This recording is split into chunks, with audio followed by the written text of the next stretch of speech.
So again, my name is Luca, and I work at Nokia Bell Labs. So Bell Labs is the research branch of Nokia. It has been acquired by Nokia a few years ago. And in Nokia Bell Labs, people do all sorts of research. But in my team, we are specializing in computational social science. And we do computational social science in many different domains, right? So as Claudia mentioned. So in particular, I am interested in three main areas, which are the ones listed here.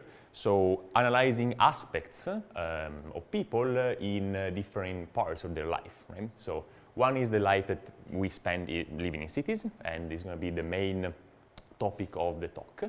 But we also do a bit of work in the domain of what is called digital health, so using signals from crowds to understand the health of a population or of individuals, and also a bit in terms of social life, so social networks, social interaction, and so on and so forth. So I've learned from your short lightning talks that the interest of this crowd is very diverse. So I'm going to focus on the city stuff today. However, I will mention just very quickly three recent projects we have done in these other two domains, right? So that if you are interested in maybe talk about it more, we still have some time, some days to chat about it, all right? So let me mention one about the digital health domain. So what we do is we use signals from these type of wearable devices, right, that many people wear nowadays. And these things provide you basic statistics about, for example, your heart, how much you sleep, and so on and so forth. And we do experiments at two scales. So one is individual scale. So we maybe deploy these on 20 people, and we basically monitor for several days and try to understand something about their behavior from these signals. But another thing we have done in the past is to basically collect these signals from very large populations. So this is, for example, the variation of heart rate of 10,000 people living in San Francisco and wearing these devices almost every day, all right? What happened in November 2000? So, I am glad you asked.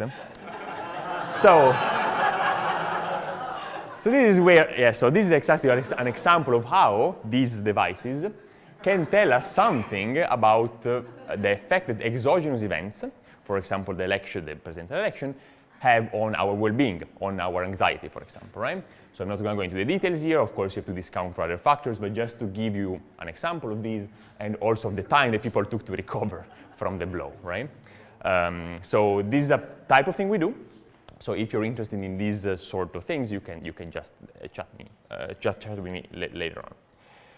So the second type of thing that, so this is just the, you're going to have the slides. I'm going to put all the names of the papers if you want to take a look later on, all right? So second type of thing, more in the social domain. So we do a bit of NLP work, so natural language processing. And there are a couple of challenges we've been tackling these days. So the first one, which I'm particularly interested in, comes from the domain of network science. So I have, I had a bit of engagement in the network science community, and my current project here is about coloring social graphs, right? So in social graph you have nodes and links. Nodes are people, links are relationships, and these links usually are all the same when you model this graph, right? So my mission here is to use NLP to analyze conversations on these links and to predict to basically color these links, right? So to predict whether a conversation is conveying one of these 10 dimensions that, according to the social sciences, are 10 basic dimensions of human interaction, right? Maybe not exhaustive, but important ones.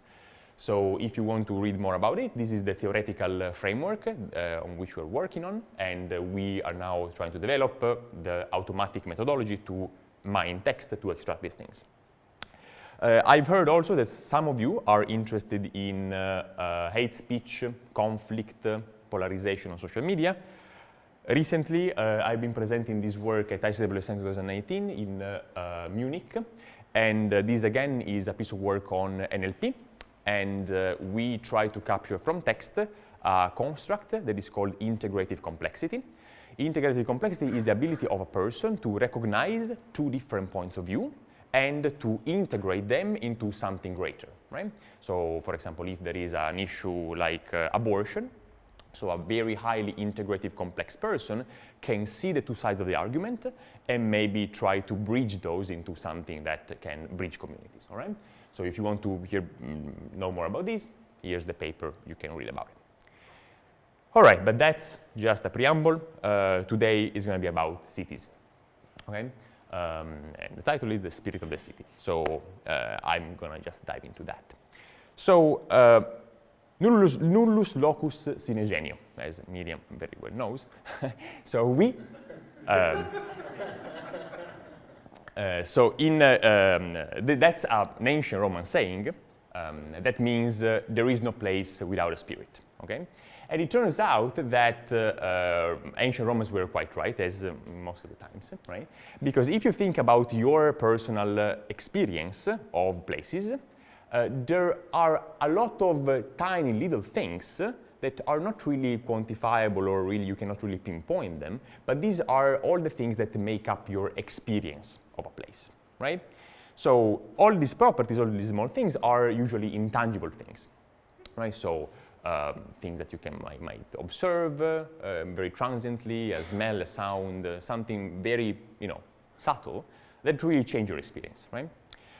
So today what I'm going to try to convey to you is that these intangible properties are very important to understand our life in cities, and I will try to also convey you, the fact that we can measure these intangible properties at scale using digital data, okay? And how can we do it effectively? So this story begins with this trend which is called urbanization. Most of you are probably familiar with. Urbanization is the phenomenon for which more and more people are living in densely populated urban areas, so basically mega cities.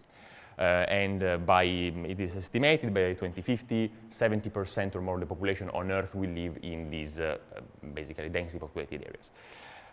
This is very exciting. It leaves us a lot of opportunities, but also many challenges, right? So accommodating so many people in so much restricted areas, it's a problem, right?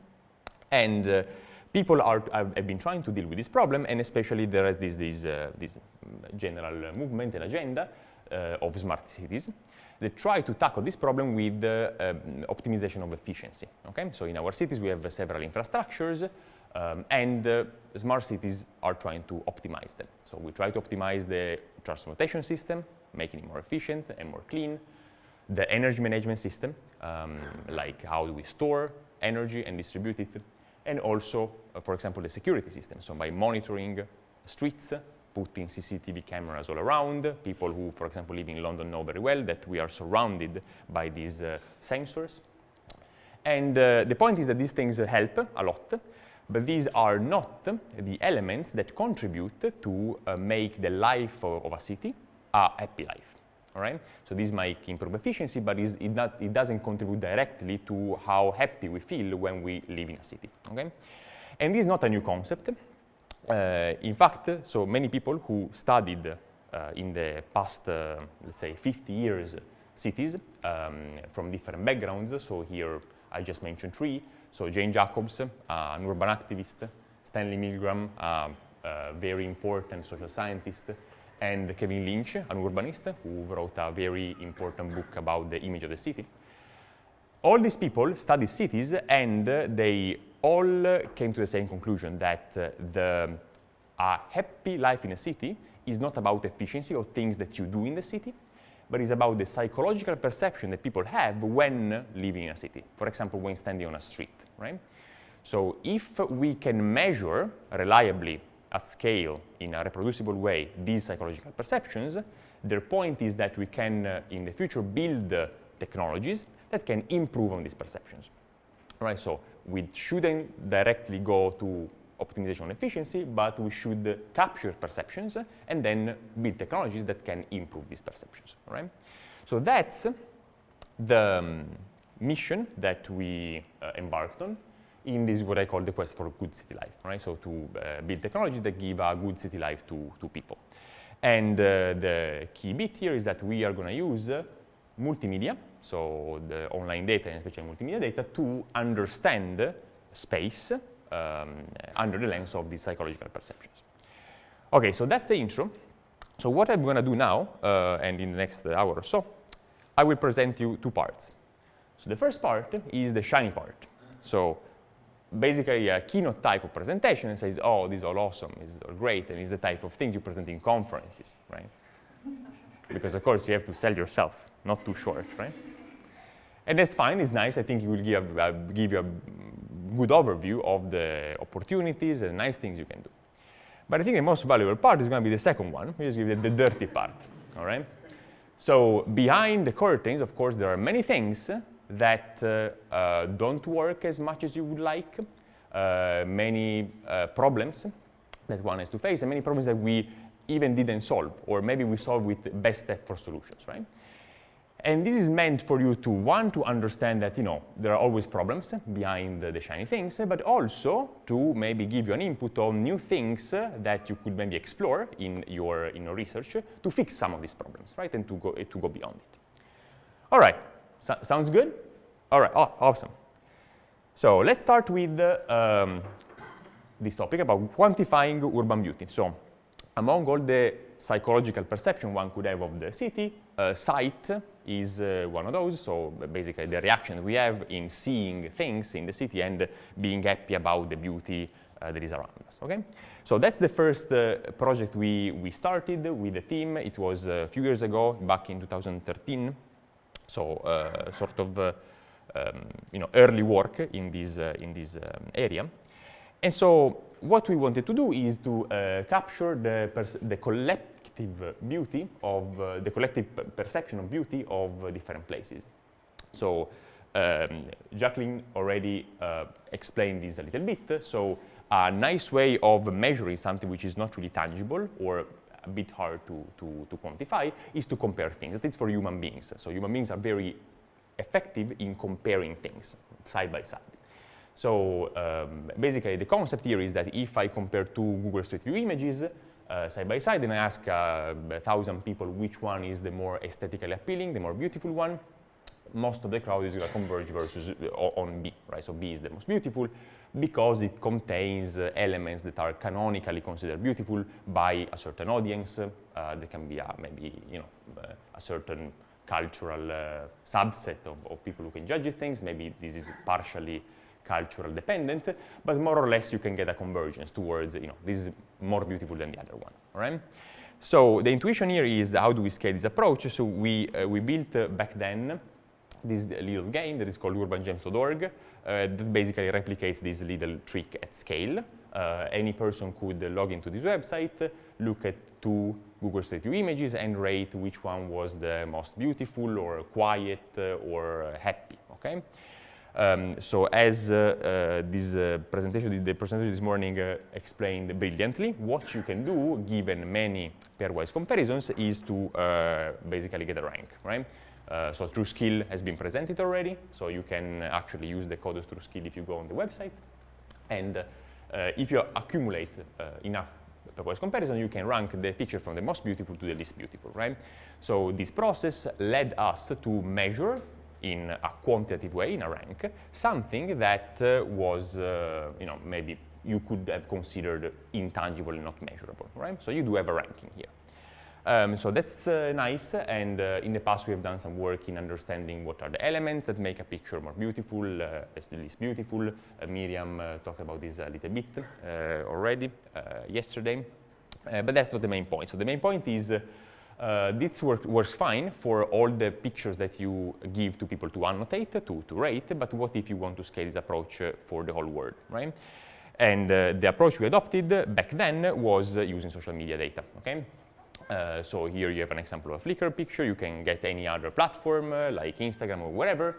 And this is a very rich data because you have the actual image. You have metadata that include tags that are put by the person who uploads the picture, and also the geolocation, which is very accurate, and so on and so forth, right? So you know the drill by now because you've been, so you've learned about these techniques in the past few days. So what you can do now is, so given a set of pictures that are labeled, so labeled from our comparison game. So you can take, for example, the top pictures in the ranking and the bottom pictures in the ranking. say that the top ones are the beautiful ones, the bottom ones are the ugly ones. So these are training set, right? So if pictures, metadata, the pixels, and you can basically train a classifier that learns what are the patterns, the visual patterns or textual patterns that refer to the top and bottom of the ranking. And for any given new image that you can pull from wherever in social media, this machine is going to be able to assign a label of beauty or ugliness to this picture, right? So it's a simple artifact, but it's a powerful one because all of a sudden you can scale this automatic judgment of aesthetics of places to the entire world, right? So apply this for any social media picture. And we did that using Flickr data. So at the time, as Claudia mentioned, I was working for Yahoo. Flickr was a Yahoo platform. And we, also with Miriam, work very closely with Flickr people. We had access to millions and millions of photos, geo-referenced over all the world. And the first application that came to mind is a very simple one, but yet very effective. It's called the Maps, right? So imagine that you have a city, and you can automatically label the photos that are geo-referenced in the city as beautiful or ugly ones. So beautiful sceneries depicted in a photo or ugly ones. So beautiful in green, ugly in red, not very visible, but they're there, right? So the main argument here was, all right, so when we walk in the city and we use devices that route us through the city, like any mapping system, we want to go from A to B, and usually, even nowadays, so many years after this study, mapping systems take you on the most efficient route. So that's the sort of smart city type of thinking. So we pick the most efficient thing to do because you're going to save time, right? Problem is, from A to B, the path might be not very pleasant, right? So for example, the scenery is not appealing, right? So the idea was, what if we just propose a very short derive that will maybe take you a couple minutes more in terms of walking time, but it will pass through beautiful sceneries, right? And will give you a better experience of your walk, right? So with a little cost, a good improvement in terms of your experience and or your psychological perception of your surroundings, which is what you want to capture. So we did test this technology with some test walks in Boston, for example. Here is a sort of a long walk, but here you have the blue one, which is the shortest one, and then the red one, which is the most beautiful one. Here is an obvious one because, of course, for those who know Boston, it passes through a nicer scenery, just as an example.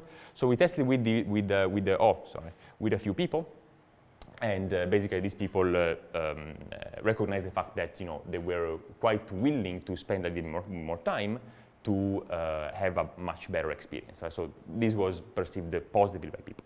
So you might say, okay, we're done. However, so these people we interviewed and did these walks pointed out that something was missing. And this thing that was missing, I already spoiled it, was smell, right? So people were walking on a street, and yeah, maybe the street is very beautiful, but it smells of car pollution.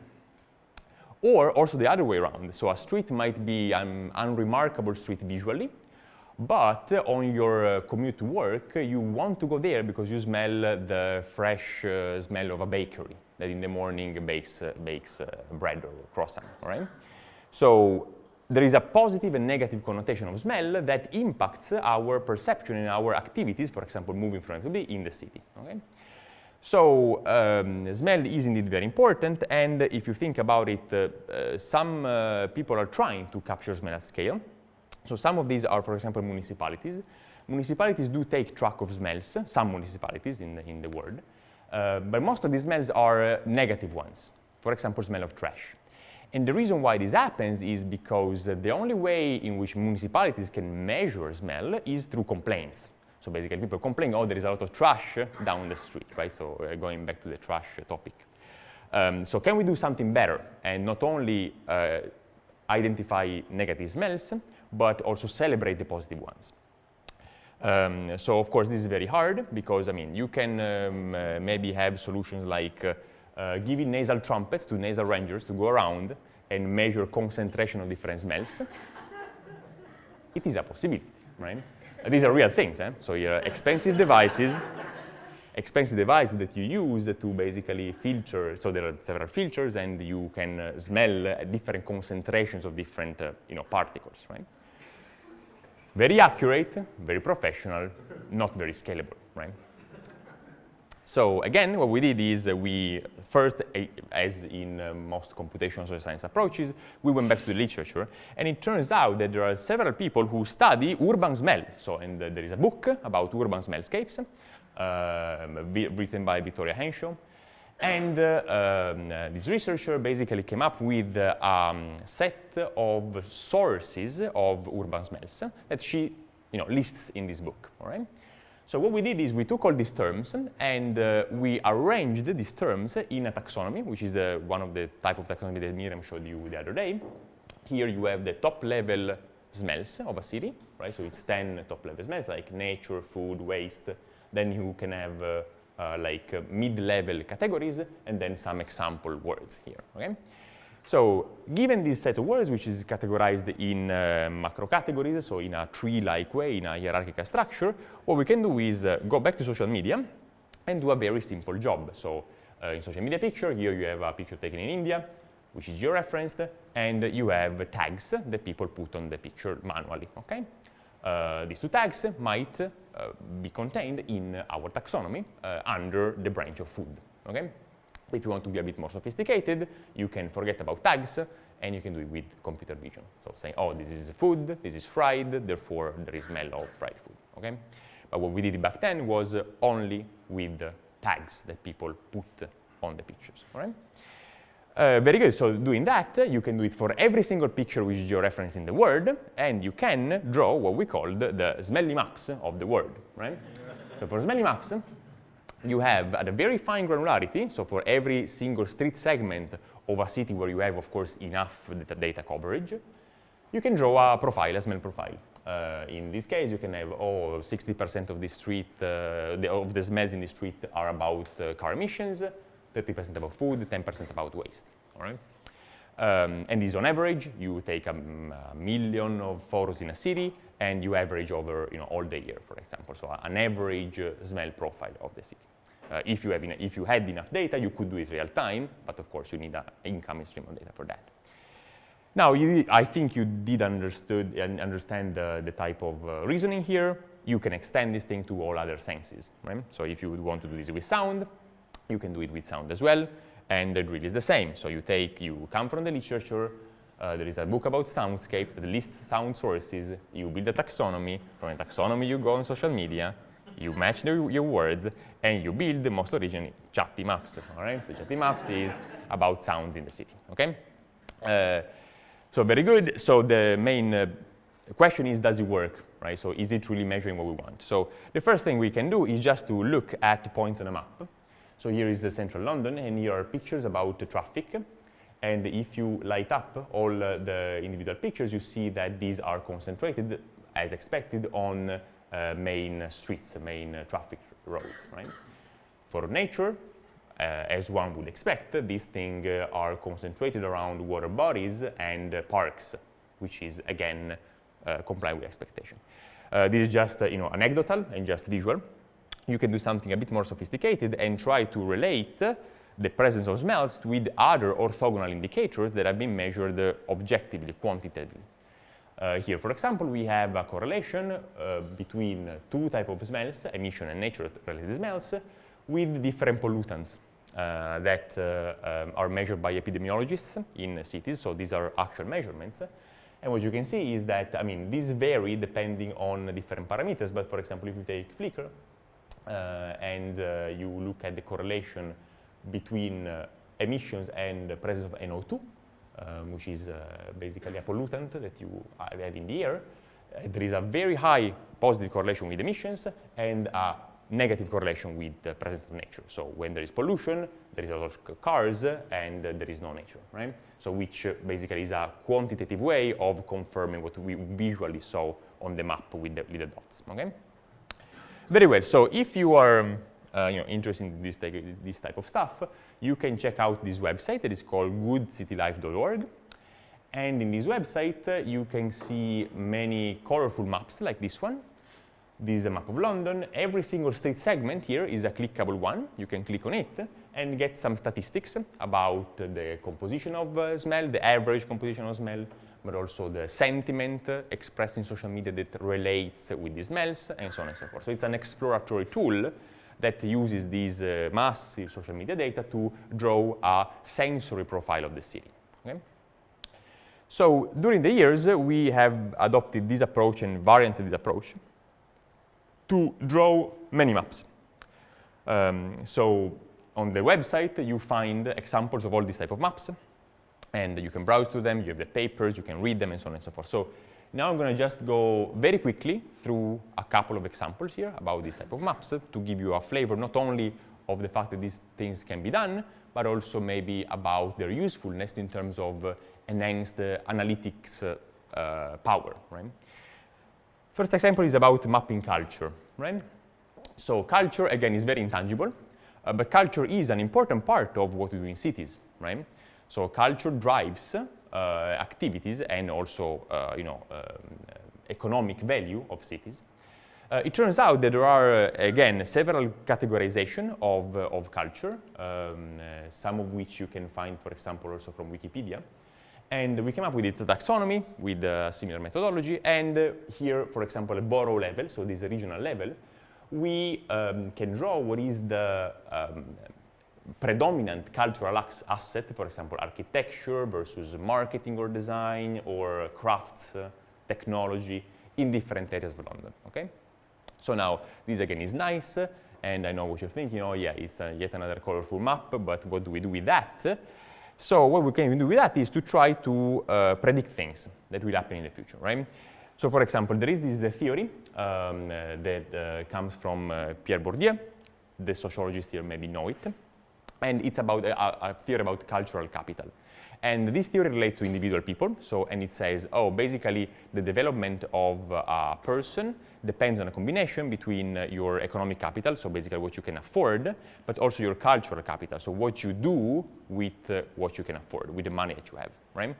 So the idea there was, can we extend this theory also to cities, okay? And so here we measure in different neighborhoods of London the cultural capital with social media, and the economic capital, which is, for example, how much people earn, the salary, and other things. So here you have this nice quadrant, and the sides of these dots is basically the growth rate of different neighborhoods, right? So you can see that neighborhoods with low economic capital but high cultural capital are those that are growing more over time. And we exploited this intuition to predict in the future house pricing with a combination of cultural capital and economic capital. And it turns out that you can run even just a simple regression with these two parameters and predict with an R-square of 0.8 plus the house pricing in 5 years from now. Okay? So with a combination of just these two parameters. If you used only economic capital, you wouldn't be able to do that. And also with cultural capital only is the combination of these two things. So this is just an example to tell you that it's not just about having, colorful representation of the space, but this representation can help us, for example, predict the future in terms of what's happening in the city. So this is assuming that people kind of do their cultural stuff in the same area that they're living in, right? Not really. So this means that a certain area has cultural affordances. So if you have a tech lab there or a museum in the area, that area is going to be high in cultural capital according to this definition, right? So it doesn't mean that people who live there will take advantage of these things, or it's just the area, at the area level. But then what about the income input? Do you have it based on the residents of the same Yeah. area? Yeah. So No, sure, but so think about, so this is basically a depiction of what happens with gentrification, right? So you have areas whose residents are very poor, for example, right? But you start having cultural affordances for even just, for example, graffitis around, or maybe a new startup there. So this thing will basically drive new people to move into the neighborhood and rise the prices, right? So it's really about the definition of the neighborhood and the current state of the people who live there in terms of economic capital, and then what will happen in the future to, for example, the house prices. You're right, the fact that more nuanced analysis should look at where people go and what people they consume, for sure. It's something we cannot really do with this data, but this is the first approximation you can do to solve this problem and put these two things together. Okay. Very well, so other things that have been mentioned yesterday, we can map ambience, but this has been covered already. Other interesting things that are not really related to the intangible sphere, but are very related to our health, and so something very important, is to map also food consumption, right? Which is a project that is very recent, we've done very recently in collaboration with Tesco. Tesco is this big grocery store that operates in UK, not only. And we had this great deal with them for which we could analyze a whole year of purchases at all the grocery stores in London, okay, by all the people who were shopping there.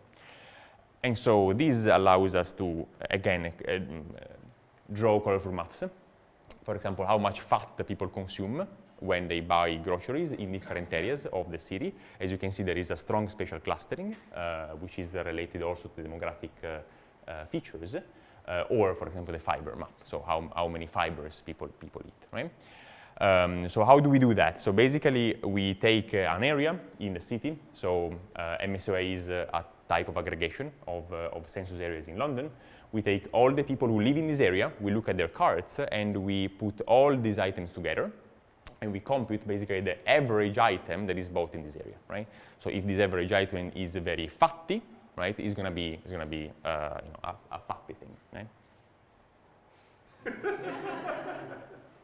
Hello.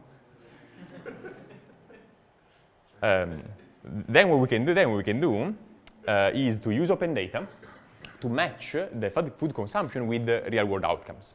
In this case, what we do is we use this open data from the NHS, which is the National Health Service in UK, that publishes at monthly granularity the drug prescriptions from general practitioners in every area, every basically postcode in London. So it's very granular, and you can know, for example, what type of medicines people have been prescribed in that area. So the question is, can we match these prescriptions to what people eat? And what we found, for example, there is a strong correlation between the prevalence of diabetes, so people having diabetes in a certain area, strongly correlates with the concentration of calories that people consume in this average item. So the stronger, the heavier the item, the higher the likelihood of having diabetes. And a strong negative correlation with the diversity of nutrients. So if you have a lot of different nutrients in your average item, you're much better off. So just to put again it in a quadrant, so if you have the diversity of nutrients and the energy in terms of calories, and every dot here is a little area in London, you can see that basically people with very high diabetes, the red dots, are those who consume a lot of calories and in very low diversity, right? So this is the danger area. This thing is only possible basically with digital data, not necessarily social media, but digital data. Before you cannot, get an understanding which is so granular of the food consumption in relation with outcomes, right? Unless you run very extensive surveys, which are of course very expensive. Okay, so these are just a couple of examples about analytics, but I will also give you a few examples about not only how to use these things to enhance our predictive power, but also how to deliver actual interventions in the city. So how can we use these technologies to deliver something more tangible to people who care about the city, work in the city, or work for cities? So the first example is about urban design. So how can we improve the process of urban design using digital data? And we have this very nice project which has never been published because of several constraints. But it's very interesting because it's about Russian monotowns. So Russian monotowns, probably the Russian people here will know what they are. I didn't know what they are. But basically, Russia is very big, and there are some very big cities that are sort of in the middle of nowhere because they were built around natural resources, extraction of gas, for example. Okay? So these can be also massive cities, more than 5 hours away from an airport. And many people live there, and many people work there, and it turns out that even the Russian government doesn't know too much about what's actually going on there, right? Because they don't run surveys, because... So the question is, can we improve the design of these cities using social media data? Because these people there use the web, use social media, and post stuff about the cities, right? So what we did in collaboration with an architectural firm is to collect social media data from VK, which is the most popular social network application there, to draw this type of maps of, for example, activities. So where people have activities outdoors or indoors, which type of demographics engage in these activities.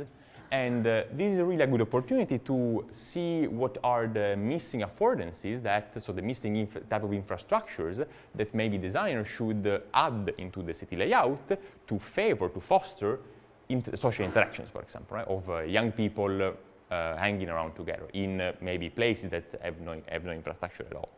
So what we did in practice is we translated all these data that comes from social media sensing into what are called design briefs. So descriptions for architects that direct them or sort of inform them in ways that can be helpful to improve bits and pieces of the urban fabric, okay? So the reason why all this thing has been done is it was because of this little event that was going on in Russia. And so basically before the event, what they want to do is to tidy up things a bit, okay? So I think it was a very nice experience, even though this thing is not published. So going a bit more smaller scale, another thing that is very interesting and important is what is called urban beautification. So nowadays, the problem in delivering intervention at scale is money, of course, right? So municipalities, if you ask the Russian government wants to do something, you put the money on it, right? But on average, so in the most common case, municipalities don't have money. They have very, very little money, right? So they cannot spend money in improving the the urban landscape. So an idea there is, can we detect ways to beautify the environment around us with cheap interventions, but still at scale, right? So can we beautify the environment around us, and how can we do it at scale? So we did it with this project, which is called Facelift. So Facelift is another project you can find under Good City Life. It's a sort of a toy project, because it's not really something that would work 100% in practice, but it provides you an idea on how this thing could be implemented, right? So the idea of Facelift is the following. So we focus on the city of Boston, and we transition here to Google Street View images, right, like in the previous talk.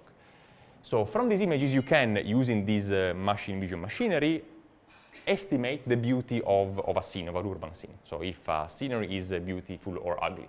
And here you have an heat map of basically ugliness of Boston.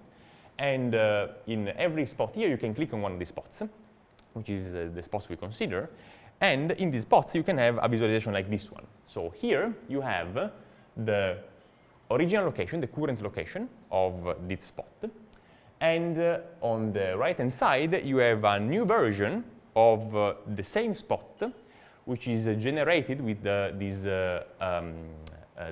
generative adversarial networks. So it's basically a form of neural networks that can generate new pictures that should be photorealistic. And these are versions of the same place, let's say, that adds more elements that contribute to the beauty of the place. Okay? So here at the bottom, you see the variation, the change of the type of urban elements. For example, how much you can see the sky, the pavement, number of trees, space for pedestrians. So you can see in a quantitative way what type of things you would have to change to turn a certain piece of a neighborhood into a more beautiful version of it, right? So here is full of technical challenges, but it gives you an idea on how you can combine online data, neural network techniques, and basically urban science to produce these briefs for people who maybe would like to, at scale, understand what type of cheap interventions can be done in different neighborhoods. For example, planting a tree. Okay. And the last example I'm going to give you for this is user-facing, so consumer-facing, not really for architects or designer, but is about our daily habits. So can we produce applications that improve things that we do every day? For example, running. How many people here do run like usually or from time to time? I cannot believe just one. 3 people, 4, all right, okay, so a few people run. So this might be interesting for you guys. All right, what we did is, so you remember I described it, we drew all these little maps of the smell, of the sound, the walkability. And so the idea is, oh, why don't we layer all these things together, right, to describe the space in a multisensorial way. And using these layers to provide you the best way, the best route to run. So we are developing this application on iOS where it is very simple. So you are on a map, wherever you are, you just say, I want to run 5 kilometers. You hit the button, and the application is going to generate a circular path of length 5 kilometers. That is the best path according to all the layers I've described, the smell, the sound, the beauty, and so on and so forth, all right? Wherever you are in the city. And this basically, it's important because not in every place of the city you can afford to go to a park to run, right? Especially in very big cities like London, all right? And this is another example of how you can merge these things together to give something back to users, right? Okay, so that's about it for the shiny part. So we were very happy in the past to get a lot of attention from the press for many of these projects, which I always say this does not speak to the quality of the work. So being covered in press does not mean that you're doing well, right? But it does mean that people are interested about the things that you do, right? So it sparks some interest. And in this case, I think that the reason why this sparks some interest is because we are shifting the attention between the maximization of efficiency to the maximization of happiness or feelings or psychological perception. So subverting this type of point of view is important and is perceived as a positive thing by people. So in summary, just a few points here. So efficiency is not always good, is good, but it's not maybe the best thing to optimize for when you design technologies for people. Something that is intangible, it doesn't mean that it's not measurable at all. So you can find proxies to sort of have a collective idea of how these intangible properties are spread in space. And of course, there is it's very clear here that the power of online data in general and online multimedia data is very useful to describe these properties on space. All right? So basically, that's the wrap up, and that's all the nice thing I have to say. Now, we go with the problems. All right? And yesterday, I don't remember who, mentioned, so you should talk to the speakers, especially if you want to understand the difference between academia and industry. All right? So I'll give you the first lecture about this difference. Right? In industry, you never say problems, but you say technical challenges. You never have a problem, but there is a technical challenge that usually is never solved, right? It stays there, the technical challenge, but it's always a positive type of thinking. And my colleagues at Nokia, I have to say, are very fond of technical challenges. So what are the technical challenges that pertain this domain, right? So again, here we discuss several steps that go from data collection to visualization. So basically, I explained already. We collect data, we process data, then we map them, and we visualize them. Now, the image processing part, which is a part of processing, has been covered already brilliantly by all the people before me. I put the picture of Miriam here because, of course, I like her very much, but everybody contributed. So what I'm going to do is to list problems in all of these areas. Problems, some of which we have solved, some of which we have solved just partially, some of which cannot be solved, or we will need collectively workarounds to do better, all right? Okay, so let's start with the first question, the first problem, the very pressing issue that has been mentioned already yesterday, and I would like to discuss with you, which is data collection. So basically, it might be that social media is not maybe the best option to conduct research of this type, right? And these are the two symbolic events that happened very recently that, it's not just about these two things, but these two things are very symbolic of what's happening right now.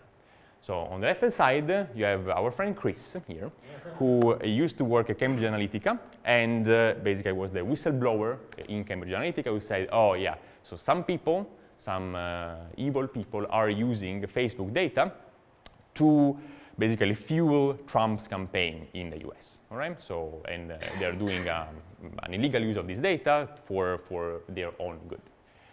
On the right-hand side, you have a depiction of what is GDPR. So GDPR is this new regulation that is acted on in Europe that restricts a lot what you can do with the data and what type of data you can collect, okay?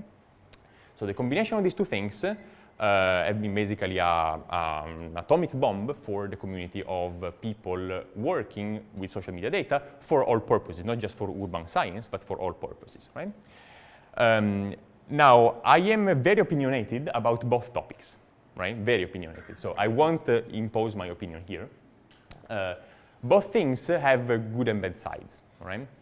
For example, the awareness that was raised by the Cambridge Analytica case was useful because many people didn't know the potential of online data. Even though I have to say the potential of the online data that was disclosed and shared in this case was much, much less than what it was depicted from the media, right? However, it was useful for awareness. GDPR is, of course, something that was very badly needed because it is just 100% right that people have ownership on their data and they have full control on the data that they pour on the web. So that's something is very much needed. Problem with GDPR is, of course, as always, the implementation of things, right? So the side effects of GDPR are, in my opinion, that's mostly my opinion, and people might have different opinions, is the following. So large players, people who retain most of the data that people pour on the web, still have this data and still can do whatever they like with the data. The only major thing that changes is that they have to reinforce the boundaries with the external world. So new Cambridge Analytica cases are sort of prevented by the GDPR framework, but this also means that the data cannot go out, right? And it cannot go out even because these companies are now afraid to replicate this type of experience, right? Another side effect is that smaller players who have not the resources or the knowledge to deal with this type of regulation, what they effectively did is to throw away all the data they had because it's too dangerous. And I know several examples of this thing happening. So throwing away data is bad, usually bad. I mean, you have to be careful about the way in which you handle data, but throwing away stuff is not the solution, right? So effectively, what happens is that from the perspective of the community of social media researchers, we have been cut off from several interesting type of resources, right? And therefore, we have to think about something more. So, yeah, please. So we talked about GDPR yep. like the third time, but there's this other thing which is Article 13, now 17. Yep. Which arguably does it have more impact, less impact? It's a different impact, but yeah. it's another thing we get thrown. No, sure. Yeah. So it's. How can I say? In my opinion, again, is not gonna improve the situation. It's gonna be another blow on top of this thing. I mean, this is already sufficient, right? From the researcher perspective to cut things off. Yeah.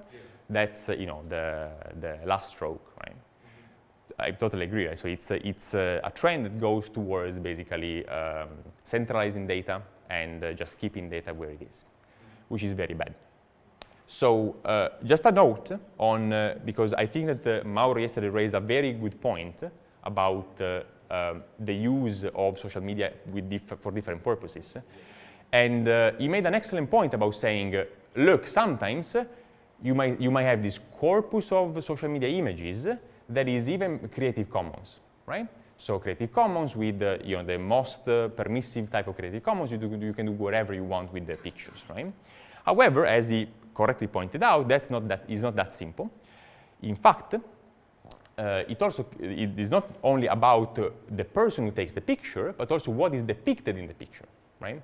So if you're depicting a person with his face, and then you process this data to extract biometric data from the face, then it is a problem that violates the norms of GDPR, right? So as you were saying correctly yesterday, if we have to use this type of data to mine biometrics, we would have to ask permission to the individual people depicted in a photo, not the people who took the photo, right? So that's also to let you understand the nuances of the complexity of the problem, right? So it's a very complex problem that cuts off many opportunities. So now, to cut it short, so there is a whole bunch of sources that we happily used in the past, from CDR networks to Instagram, Flickr, and also Twitter. Also Twitter, I mean, many people use Twitter.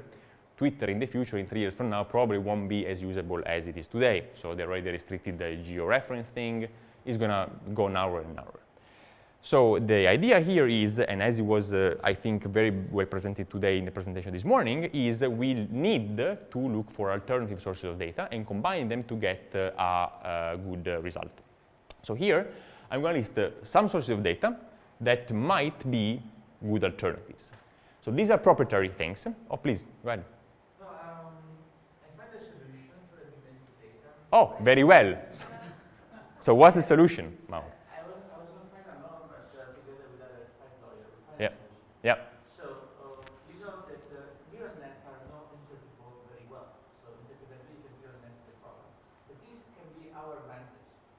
So if you train a neural net with data you're allowed to use to identify face or emotion in face, then you can use the neural net and talk to any picture because you don't have any relation of biometric data because we don't know what the neural net is doing to identify the emotion. So plausible deniability ratio.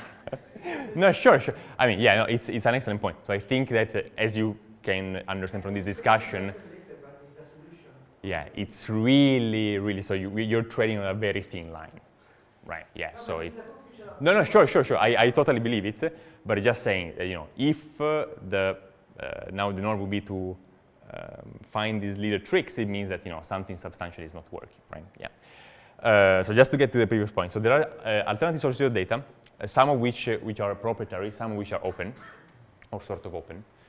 Here I list papers that are not maybe the most representative papers that use these sources of data, but are recent ones, and very good examples. I do want to do a special mention to this one, which I think is a very nice one. It has been written by people also here. So it's very, very nice. Take a look. So how to use Reddit data to detect spatial patterns of use of opiates, for example. So yeah, so my encouragement to you and my suggestion is try to think along the lines of new data sets that haven't been used extensively in the past and to combine them to get the objective you like. For example, satellite, so NASA looks like, oh my God, NASA, I cannot get data from NASA, but actually they're very open to share the data about satellite imagery if you have a compelling use case, right? So it's just a matter of exploring these things a little bit more and get away from data that unfortunately is not sort of too usable anymore. It's a pity because, of course, this type of stuff is different from this, right? So the thing that you miss, the main thing that you miss is the human input. I mean, you can do whatever you want with the Google Street View data, and it's nice because you have a uniform coverage of the city, which you don't have with social media. Unfortunately, what you lose is the input of people that describe with your own perceptions and feelings the space around you, right? Which might be questionable. I don't know. I don't know. Please, Miriam. No, in some cases in Wikipedia you do have. Wikipedia. No, exactly. I was talking about Google Street View. Wikipedia, OSM.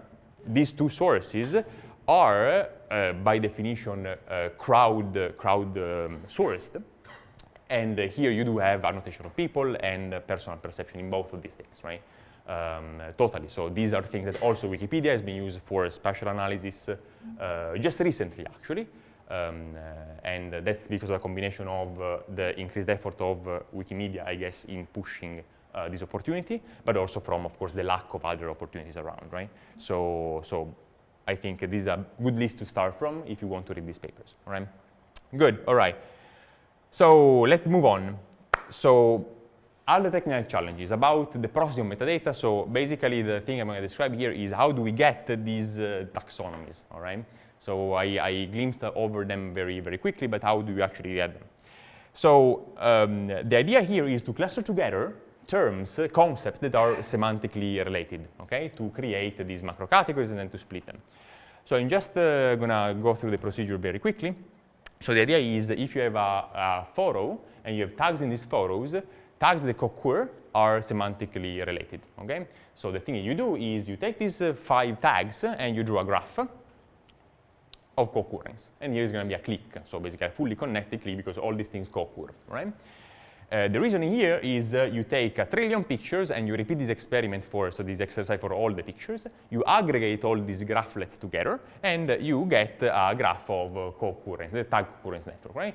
Where the weight of these links is proportional to the number of times these things co-occur together, right? So very easy, so it's done. Well, not really, because if you do this at scale, what you get is not a nice thing like this, but is a thing like this, right? It's a big, furry, fluffy airball, right? So, well, okay, but maybe we can solve it easily. What we can do is, oh, well, if 2 tags occur only once, then we can maybe shave that off, right? We can discard that. So the first solution is, oh, yeah, we do filtering about weight. So here, if you have low weight, you cut off these things. High weight, you don't cut them, right? This is fine, but the problem is that the effect of this is going to be not to have a nice shape, but just to shave the hair off at the border, right? So you still have this core of densely connected nodes that is not interpretable in any way, right? So a more sophisticated procedure to do that is called disparity filter, which is the first technique that has been used for sparsification networks. There are more modern ones I will mention. And the intuition is the following. So you keep only the edges that are unexpected in comparison to a random model, a null model, right? And this null model is basically relying on an hypothesis that the relative strength of the edges that go out of a node are extracted from a random distribution, all right? So what you do is you compute this probability that an edge is going to be there according to this null model. And if this probability is under a certain threshold, you keep the link, otherwise you discard it, right? So you can find details about this in this paper. Here is a slide full of the formulas. I won't go through this, but you will have it on the deck when you download it, all right? Okay, so more sophisticated versions of this have been implemented, and the nice thing is that you have tools online that do that. So it's just a Python script, you format your data, you hit a button, and your network gets sparsified. This has been done by Michele Coscia, a very brilliant network scientist who is working around the world in many places. So what you can achieve after the backboning is the following. So you have this network here, and you achieve exactly what you want. You just have the structure that pops up. Okay? So after you have this neatly defined network, what you can do is, well, now we have to understand which are the clusters of tightly connected, tightly related concepts. And what we do here is we apply a technique that is called community detection on graphs. And the main idea is that if you have a group of nodes that are tightly interconnected between each other, but loosely interconnected with the rest of the network, this is going to be a cluster separated from the rest, okay? And the idea is that you can extract these communities and do this recursively, right, in a hierarchical way. And this basically what depicts is a taxonomy, right? So we have the root level, which is everything, then the first split, A and B, and then inside B you have B1 and B2, right? So that's how it's done. So just to give you a very quick depiction or animation of how this could work with an algorithm that has been used very, very often by researchers all over the place, is this algorithm called Louvain algorithm. It works as follows. So you assign a random community to every node, so different colors. Then what you do is you merge communities to maximize what is called the modularity of the group. Right? The modularity is a little formula that basically in practice is how many links you have inside the group, how many links you have outside, the difference between that, and then with other parameters. So with this 0, 1, of course, if it's in the same community or a different one, normalized by the number of links in the network. So you do that, you identify new clusters, and then you take all the edges that go out from that cluster, and so the dotted ones here, and you basically bundle them in a single edge, and you consider these macro groups as new nodes for the new iteration in the network, right? You repeat this until convergence, and you come up with clusters. Okay, so that's just the basic idea of how clustering works on graphs. Again, there are packages even more sophisticated. This one has been used quite extensively. This is just for your reference. It's called Oslom, built by the most active network scientists in this area, in the domain. You can check it out in case you have this type of problem of clustering nodes in a graph. All right? Okay, so let's see. I think I was going to skip this one because it's very boring. All right. So let's do mapping. So after we have processed this thing, you have the taxonomy, and you can count all the pictures that are in a street that belong to a certain category, to a certain smell category, for example. All right. So that's what happens. So you have all your pictures, and first thing you have to decide how to define a street. Trivially, right? So these things are all latitude, longitude coordinates. Which one do I consider to be part of the street, right? So here is a matter of defining a bounding box. So to define, oh yeah, I'm going to consider everything that is in this narrow bounding box. So all these things I will count in terms of the description of the street. The rest I discard. And here is a matter of deciding how big your bounding box should be, depending on your application, right? So how do you decide the bounding box?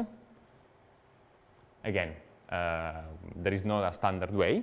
A way that one could adopt is to, again, match the bounding box size with external data that can validate. So here, for example, what you have is correlations between, again, the emission smell and nature smell with the pollutants, so this orthogonal data set, for different buffer sizes. And what you hope to see here is a sort of a decay, and a maximum point, which is not too true here. It's rather flat. But what we did is basically we kept, oh, yeah, more or less here it's fine because it's sort of high, and you pick this threshold of 50, right? So very, very hacky in a sense. And so now you have all the ingredients, right? Because you have the taxonomy, you have your bounding box, you can describe a street, right? However, it's not that simple because you have a lot of problems still, a lot of technical challenges. So the first one is about the validity of these things. So let's say that one word in my dictionary for sound is violin, right? And I look it up on social media, and violin can be this one, a guy playing violin, or violin can be this one, a graffiti depicting a violin. So these are false positives, okay? So now you might say, oh, well, this might happen, it's not a big deal. It depends. So for example, for the project on culture, which is a bit fuzzier and less tangible, we manually computed the percentage of pictures that agreed, that were compliant with the concept they were supposed to depict, right? And here we have just around 30% of tags, of culture-related tags, that all the time were depicting what we wanted them to depict, right? The rest were sort of unsure. Some of these were completely off, right? So this problem of false positives with social media, which is very noisy, is not a small problem. It's actually a big problem. And plus, there is also another little detail. So if you screw up even just one tag, even just one, but this tag is a very popular one, so here you have a distribution of the frequency of tags, so how many times a unique tag appears in photos, and the number of tags for a certain frequency. Here, for example, is a tag which appears everywhere. I don't know, cat, super common. If this thing is screwed up, so if this is not depicting what you want, all of a sudden, all your map is going to be off, because the frequency of this tag is so huge that you're going to have an offset, which is going to be extremely big with respect to what you want to depict, right? So bottom line is that word matching is very risky, and it's very easy to do. But if you have a better way of doing it, don't use the word matching. You have to do it in a very principled way to do it right. Additional challenges is about how do we characterize this area. So let's say that we have two smells here, so the blue and the red one in this bounding box. And now we have to understand, okay, so how do we actually measure this smell? So we have different alternatives. The first one is counting. We just count. So the blue smell, we have 3 blue smells in this street, right? And we count 3, and 3 red ones. And that's a way of saying, oh, there are 3 instances of blue in this street. This is fine, but this is also full of problems because so this is basically proportional to the number of pictures that are being uploaded in the street, right? So central areas are going to have a lot of pictures and therefore a lot of smell pictures. So this is not depicting the presence of smell, but it's just depicting the density of pictures. So this is not good. So then what we can do is, oh yeah, maybe we just normalize, right? So we take all the dots in the bounding box, and we divide the blue dots by all the dots, and so we solve the problem, right? Not really, because sparse areas are going to be overrepresented. So if you have a street with just one blue dot, this is going to be the bluest street, right? Even if it's super sparse, right? And also, not only, you're going to have a dilution effect. So let's imagine 2 streets with the same number of blue dots, right? But then in one street, there is also, for example, I don't know, a festival, a music concert with a lot of pictures that are completely unrelated, right? So from the perspective of the blue smell, these are equivalent, but then because of this exogenous event that adds a lot of data, we're going to have an imbalance because the normalization factor is going to be very different between the 2 streets, right? So we don't want that. So what we can do is, oh yeah, then let's do the following. Let's not normalize by all the dots, but let's just normalize by here should be red plus blue, actually, by all the dots that are related to smell. So all the smell of trash divided by all the different smells, okay? So that we discount for this external event thing. However, again, here you have the problem of the sparse areas that might be overrepresented, right? And this is just a list of 3 problems that you can have. Think about, for example, what about time? So maybe you have a lot of tags, but all uploaded in a single day. Or maybe, and this happens a lot in social media, there are a few crazy guys who go around and upload a lot of pictures in a place, like thousands of pictures. And I'm just a single guy who are very interested, for example, in trash. There was this type of profiles in Flickr. A guy in a neighborhood, in a very well-defined neighborhood, was photographing only trash, only that, and uploading thousands of pictures of trash. And so as a result, that area was overrepresented in terms of the amount of trash there, right? So these problems are, there, and they can be resolved with heuristics, but not in a very systematical way, right? So that's one of the problems. If you're interested more into this geekiness of mapping problems, mapping to space, in the first year of this summer school, our beloved friend Rossano did a very nice lecture about all these problems in mapping. There is the YouTube video that you can watch. It's very interesting, and it's really focused on how you map concepts in space, normalizations, projections, and so on and so forth, right? Okay, so last thing about very open challenge. This is a very open challenge. I really hope that somebody will solve this in a neat way in the future.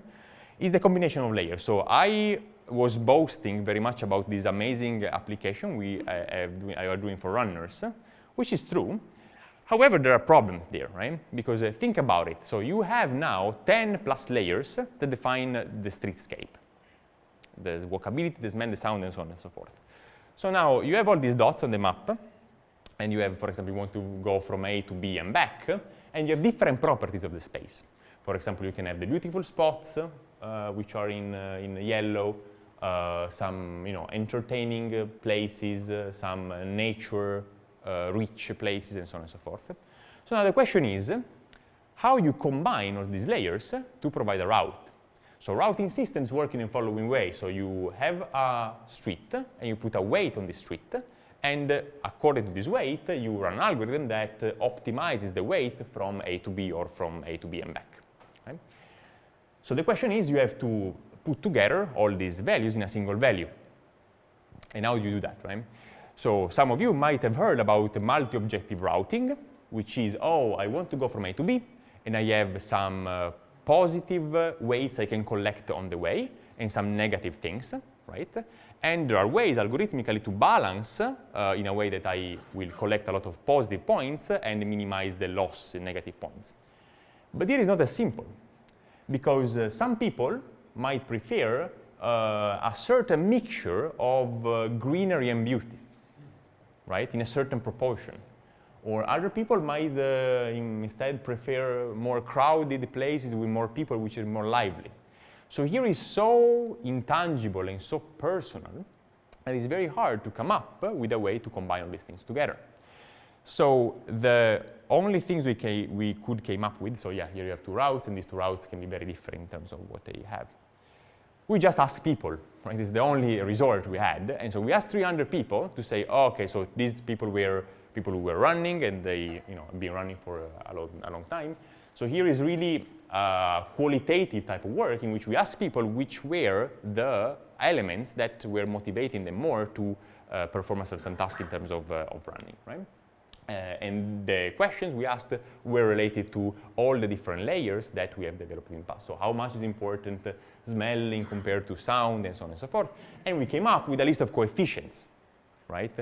Which might be working or not, we don't know, right? So we have this big table of coefficients. We're going to combine this coefficient to a single score, and then deploy this application. And probably what you're going to do is we're going to iterate on the usage of the application to learn these weights better.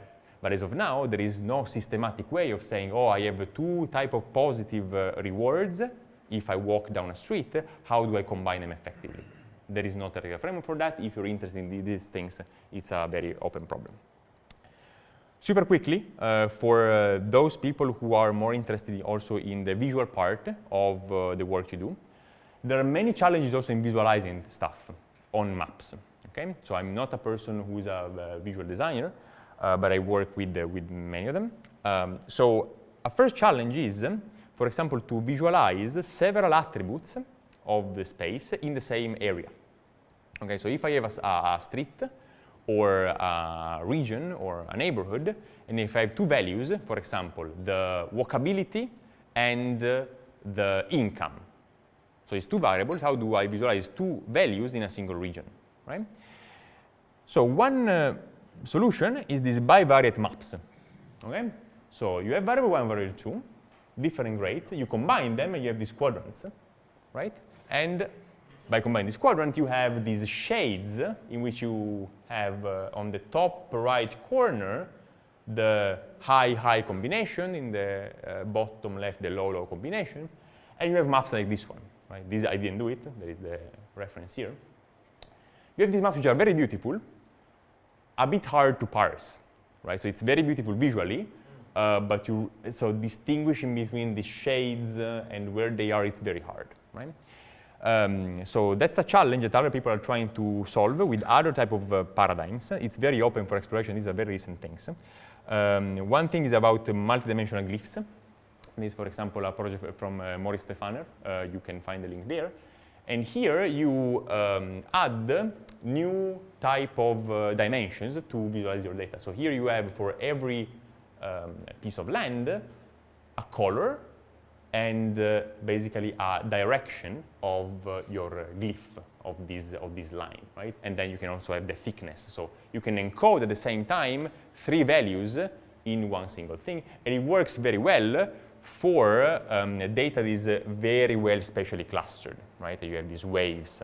This is the type of thing you see sometimes with the weather forecast for the wind prediction, right? So what we did for the Tesco project is a variation on this that basically is this color vector field, which looks sort of like a painting, right? This is very much zoomed out. This is London, and you have these waves of colors. Here's a bit more zoomed in. So here what we wanted to do is we wanted to visualize several variables. So here we have income on this axis, and the diversity of nutrients, so healthiness of what you consume on this other axis. And every single arrow here is a neighborhood. And the color is the diabetes. So the redder, the more diabetes, right? So here what you have is a combination of the direction of the arrow, which is encoded in this quadrant, and the color, which encodes the outcome variable, and also the transparency, which encodes uncertainty. So uncertainty is very interesting because it's something very important to visualize, because most of the data that are visualized are uncertain predictions, right? And so I don't think we have come up with a very effective way of visualizing uncertainty in maps. So if you're interested in these type of topics, I think that that's a type of innovation that you could probably think about or try to explore. All right, so that's it. So in summary, there are many things that, many challenges that could be solved or you guys can try to tackle. So first is how to use multiple non-conventional, non-traditional social media sources of data. How to more effectively than what we did extract structure for unstructured data using, for example, network science, graph type of metrics. Go beyond word matching, which is easy and nice and neat and allowed early work to describe space at scale, but is not the best way of doing it at all. Get a meaningful representation of object in space with normalizations that actually account for what's in the street and not maybe an artifact of the density of data and so on and so forth. Also, multi-objective tasks in space. So if you have several values on a certain route, how do you combine these values to get the basically best representation for a certain task? And at last, as I was saying, to visualize multiple dimensions plus uncertainty with these maps. All right? Very good, guys. So this is the list of references you can check out later if you like. And this is the list, the people who collaborated with us during all these years. I want to stress the fact that here there is a very multidisciplinary type of team. So there are artists, architects, urbanists, data scientists, physicists, engineers. So it's very, very diverse, and you know, that's a big reason why these things worked out, because we blended in expertise of many people together. Okay, so guys, thank you very much for your attention. So if there's time for any question, I'll be happy to